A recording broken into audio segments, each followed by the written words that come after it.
تو آدم علیہ الصلاۃ والسلام کے بعد نا اب نوح علیہ السلام کے دور میں کیا ہوا کہ اس سے پہلے کی بات ہے کہ لوگوں نے 5 بزرگ تھے عقیدت محبت میں ان کے مجسمے بنا لیے. ود، سوا، یغوث، یعوق، نصر، یہ 5 قسم کے کیا تھے؟ بت تھے.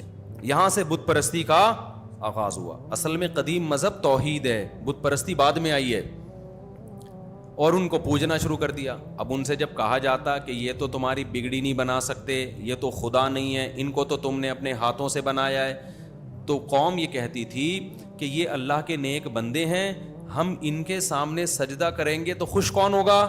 اللہ. اور اللہ نے ان کو اختیارات دے دی ہیں، اولاد یہ والا بت دے گا، کاروبار میں برکت یہ دے گا، اور بیوی بھاگ گئی ہے تو واپس کون لے کر آئے گا؟ یہ لے کر آئے گا، ٹھیک ہے نا، اور وغیرہ وغیرہ. مجھے کیا پتا، بہت سارے مسائل، اللہ ہم سب کو مسائل سے بچائے.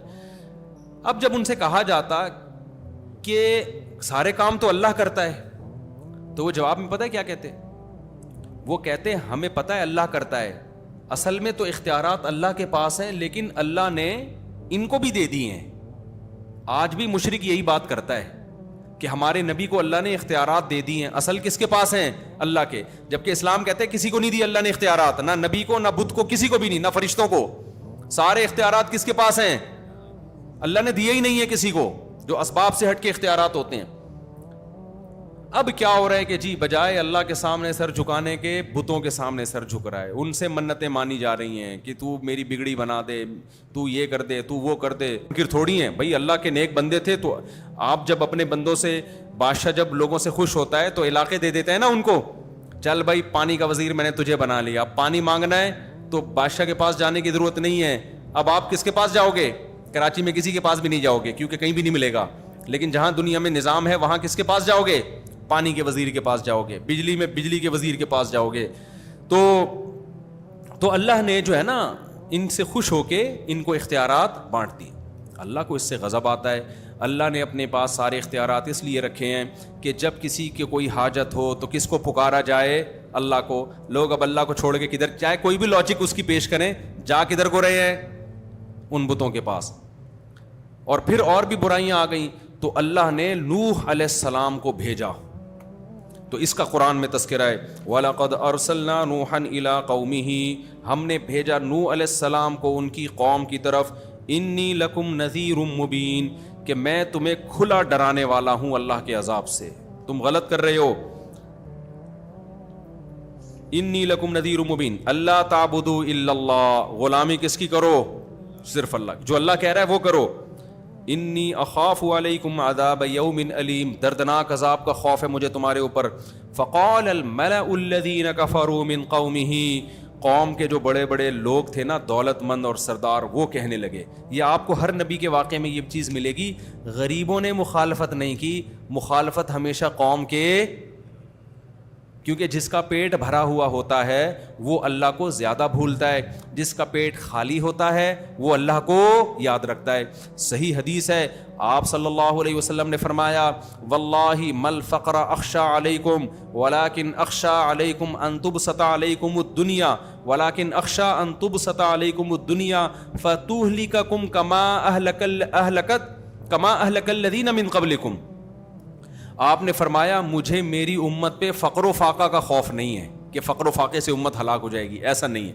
مجھے خوف اس بات کا پیسہ بہت آئے گا امت کے پاس، اور یہ دولت ان کو ایسے ہلاک کر دے گی جیسے پچھلے لوگوں کو ہلاک کیا تھا. اب دیکھو نا عرب کنٹریز میں پیسہ جب نہیں تھا، دین پہ تھے نا پورے، جب پیسہ آ گیا تو مزید پیسہ کمانے کی کوشش. اب حال دیکھو کس طرف کو رخ ہو گیا ہے.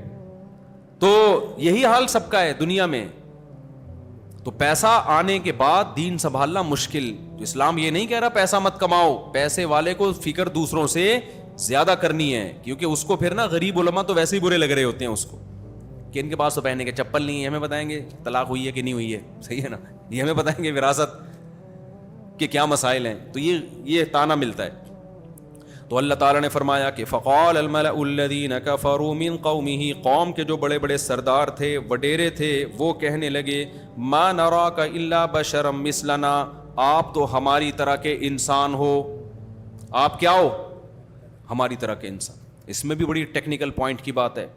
ہر پیغمبر کو یہ تانا ملا ہے کہ آپ ہمارے جیسے بشر ہو, کھاتے ہو, پیتے ہو, بازاروں میں خریداری. تو پیغمبروں نے جواب میں یہ نہیں کہا کہ نہیں ہم بشر نہیں ہیں, ہم کوئی اور مخلوق ہیں, بلکہ پیغمبروں نے یہی کہا ہم کیا ہیں, تمہاری طرح کے بشر ہیں. تو اللہ نے انسانوں میں ایک انسان کو سلیکٹ کر لیا. اس سے بھی پتہ چلتا ہے کہ جو پیغمبر ہیں, آپ بتاؤ پیغمبر سے بڑا ولی اللہ کوئی ہو سکتا ہے؟ لیکن ان کی لائف نارمل لائف ہوتی ہے. آج جو ہمارے ہاں ولی اللہ کا تصور ہے وہ یہ ہے کہ نہ گھڑ سواری کرے, نہ وہ 4 شادیاں کرے, نہ کہیں رشتے کا پیغام بھیجے, وہ نہ وہ سوئمنگ کرے, نہ وہ نلی نہاری کھائے جاوید نہاری پہ بیٹھ کے, نہ وہ انڈوں پہ مرغی بٹھائے.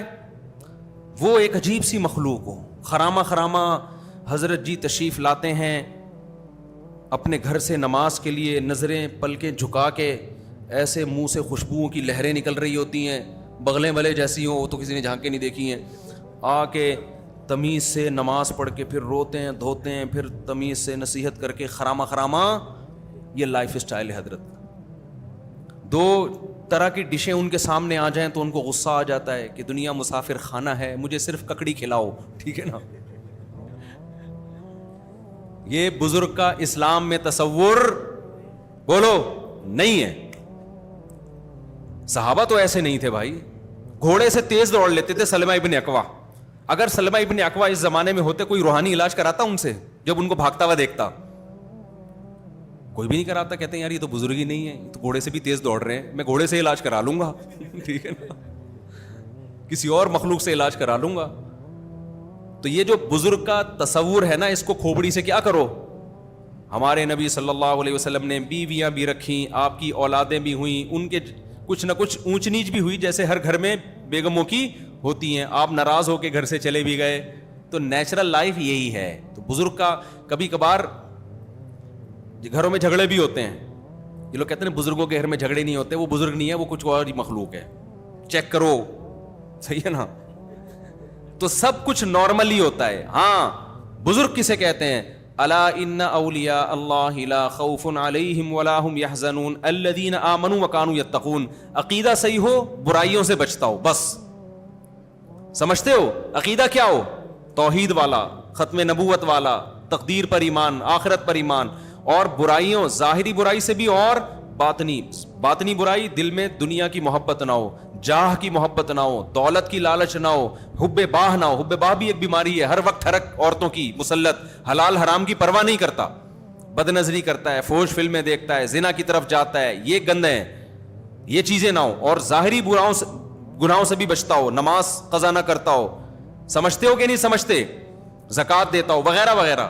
تو اگر کوئی ظاہری اور باطنی برائیوں سے بچتا ہے, پھر میرے بھائی وہ مرغیاں بھی انڈوں پہ بٹھا سکتا ہے, پھر وہ سوئمنگ بھی کر سکتا ہے, وہ گھڑ سواری بھی کر سکتا ہے, پھر وہ جاگنگ بھی کر سکتا ہے, پھر وہ مذاق بھی کر سکتا ہے اپنے خرچے پہ اگر کر رہا ہے, ٹھیک ہے نا. پھر وہ نلی نہاری بھی نیمبو نچوڑ کے کھا سکتا ہے, پھر وہ 2 پراٹھے 2 انڈوں کے ساتھ بھی کھا سکتا ہے, اپنے خرچے پہ کھا رہا ہے نا.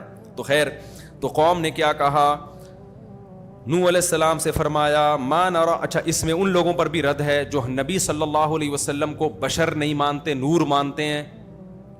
پیغمبروں کو تو یہ تانے دیے گئے کہ آپ تو ہماری طرح کے انسان ہیں. تو پیغمبر نے کبھی نہیں کہا کہ نہیں ہم تمہاری طرح کے نہیں ہیں. انہوں نے کہا ہم نے کب کہا کہ ہم انسان ہیں بھائی, ہم بھی کھاتے ہیں پیتے ہیں.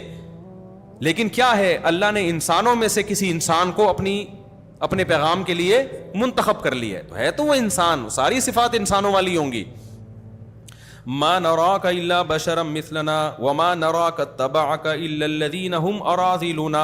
ایک اور تانا ملا کہ ہم دیکھتے ہیں کہ آپ کو جو فالو کرتے ہیں نا وہ قوم کے غریب لوگ ہیں, لہذا ہم آپ کی مجلس میں بولو نہیں بیٹھیں.